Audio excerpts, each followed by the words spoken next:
Something I hate about collecting old Nancy Drew books like this one is that so many sellers put stickers on the cover. It's really hard to remove the stickers without leaving residue or damaging the cover. In this case, the sticker was hiding the fact that the seller used a marker on the cover, so the cover was messed with twice. The cover art's okay. Nancy's ear is a little off, but it looks far better than the people in the crowd. Arglefonth Book Review, Arglefonth Book Review. Sam Filanowski is retiring after 15 years as the town's mayor. Funny, the mayor was named Sam Abbott in Book 10. Continuity? Maybe Mayor Sam changed his last name? Nancy and Bess are helping elect Carolyn Hill as the new mayor. It's busy work, and Nancy doesn't want to miss any phone calls from her boyfriend Ned, so she buys an answering machine. Whoa, Nancy's gone high tech. I guess Ned didn't get the message, because he signed up to work on Patrick Gleason's mayoral campaign. Oh no, they're working for different candidates! The book's title makes it seem like Nancy and Ned will have a big fight because she's a Democrat and he's a Republican. It's probably for the best that the book sidesteps all talk of political issues. Nancy's voting for Hill as a friend, and Ned is perfectly fine with that. I saw someone complain that Nancy's dad should have been majorly in this book, since he works with Hill. Sadly, Carson Drew is replaced by a young paralegal named Kyle Donovan. Kyle and Bess slowly fall for each other over the course of the book. I'm told he doesn't appear again until book 104, so I'm not going to take their relationship too seriously. A man named Alan Blount makes a $5,000 donation to the Hill campaign. The next day, Brenda Carlton writes a big news story saying Hill deals in stolen electronics. The story comes with a picture of Hill giving money to a criminal named Bobby Rouse. It's easy to prove the picture's a fake because Hill always wears a medical bracelet. Brenda gets in trouble with her dad when Nancy tells him. Brenda shows Nancy the original photograph, which has 2 phone numbers on the back. One is Gleason's campaign headquarters, while the other is Steve Hill, Carolyn's ex-husband.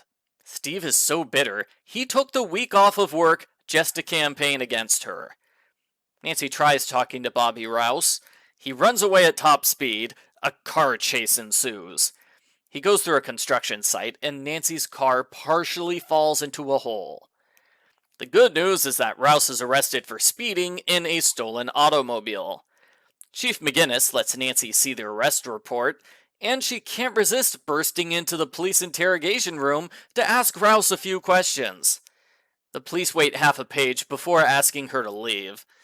They really do let Nancy get away with everything in this town, don't they? My book's former owner noticed an editing error where the book says Bess, Nancy, and Bess go somewhere. One of those Besses is Kyle. Nancy goes to question Rouse after he's let out on bail. Brenda insists on coming along. They find Rouse dead in a car. The only clue is a note saying he had a 9 o'clock meeting with Greenwood. Nobody has any luck finding who Greenwood is. That's because Greenwood is a company, not a person.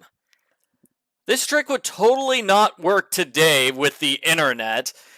If I set up a meeting as Arglefonth instead of using my real name, people would figure it out right away.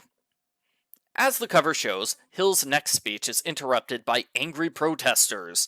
They accuse her of being the killer, and they throw red paint balloons at her. Nancy and friends try to break into Steve's house. The first time he catches them. The second time he has a guard dog, which wasn't there the first time. Nancy stops the dog quite easily, compared to the guard dog from 2 books ago. Steve's new girlfriend is Anna Dimitros. They seem like a perfect couple because Anna's also obsessed with getting revenge on Hill, after spending 5 years in jail.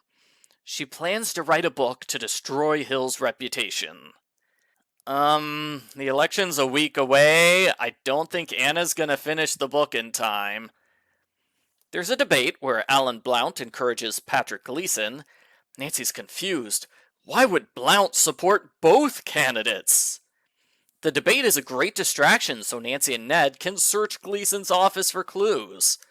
Ned complains he doesn't like lying to the boss and his friends, just for Nancy. They briefly argue before apologizing to each other. Aw, they're such a good couple. Someone almost catches them in the boss's office. Nancy says, "Quick, we need a fake distraction." I totally thought they were gonna start kissing, like they broke into the office to have kissy time. Instead, they have a loud fake argument about Ned kissing another girl, which ends with Nancy storming out of the room. Nancy and Ned agree that was a lot of fun. Again, they're a good couple. Hill should be worried that she's been accused of murder, but her campaign's big worry is that Mayor Sam has refused to endorse anyone. Nancy poses as Brenda Carlton to interview Mayor Sam. He strongly objects to talking about the election. He has expensive retirement plans, even though it's well known he lost most of his money last year. Hill's brother Wayne Buckley gets involved. Hill has been sending him child support money for 2 years now. Wayne says he used the money to fund the electronics theft ring, and he's got proof. A room that's full of stolen CD players.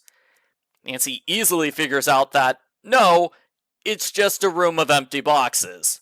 Wayne is lying about everything, in a pathetic attempt to get Hill to drop out of the race. The mayor calls Nancy, asking to meet her tomorrow at 8 o'clock. Mayor Sam confesses he's been taking hefty bribes from Greenwood for a year now. Greenwood wants Hill to lose the election, because she's the candidate who's less easy to manipulate. The mayor is shot before he can say the culprit's name. Nancy takes cover as the culprit shoots at her at least 6 times. Guess who shows up to help? It's Brenda Carlton! Brenda came to chew Nancy out for impersonating her. Brenda knew Nancy would be here because she broke into Nancy's bedroom and checked the answering machine.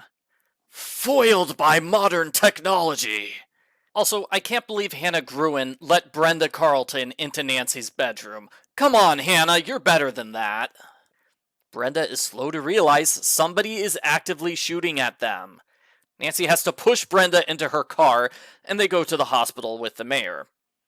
Nancy realizes the culprit is Alan Blount, who's disguised as a doctor. He explains his plans in detail, then tries to stab Nancy in the neck with a poison-filled needle. Nancy pushes him off balance, then disarms him with her karate moves. Surprisingly, Blount is only charged with 20 years in prison. That seems like a light sentence considering he bribed and blackmailed government officials, broke environmental laws, killed a man, and has at least 5 counts of attempted murder under his belt. The end. Postbook follow-up. I thought this was a really great book. It's got a lot of action and mystery. I especially liked Nancy and Ned's interactions. Wayne's subplot works far better than it should, considering he's innocent, by virtue of appearing too late in the book to be guilty. The only thing that's holding me back from giving this book a perfect score is the culprit. Alan Blount is a random background character who only appears on pages 11 and 81 before the end. Casual readers will have completely forgotten who he is by the time he's revealed as the villain. It always feels like the author is cheating on the mystery solution when it's impossible for readers to guess the culprit's identity because the culprit wasn't part of the story. It would have worked fine if the culprit was one of the other suspects. Speaking of, this is yet another book where the culprit is not on the suspect list. Why do they even bother having a suspect list at the front of every book? Overall, I thought it was a good book which was fast-paced and worked great except for the culprit. There is a sneaky reference to the culprit's identity when Nancy meets with the mayor, but I would be surprised if anyone picked up on that the first time reading this book. I give Nancy Drew Files number 84, Choosing Sides, a 9 out of 10.